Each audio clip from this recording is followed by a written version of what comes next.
Sama halnya dengan yang terjadi di Artyomovsk di wilayah Pervomaisk, angkatan bersenjata Rusia tak beri kesempatan bagi tentara Ukraina untuk mengelabui serangan mereka. Rekaman pertempuran resimen ke-11 NMDPR pada posisi militer Ukraina tersebar di media sosial Telegram pada Sabtu 3 Desember 2022.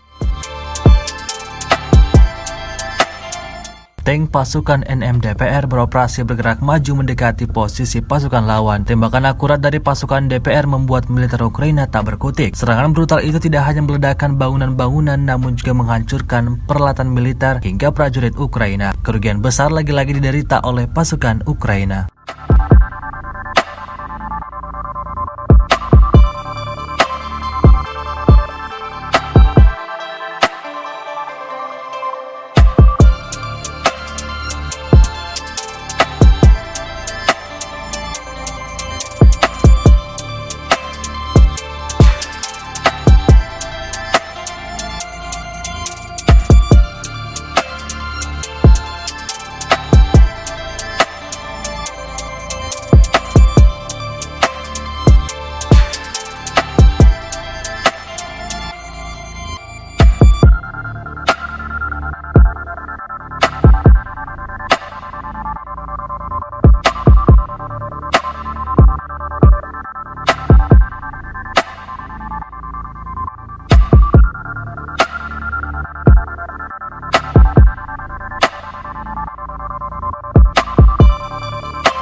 Terima kasih sudah nonton.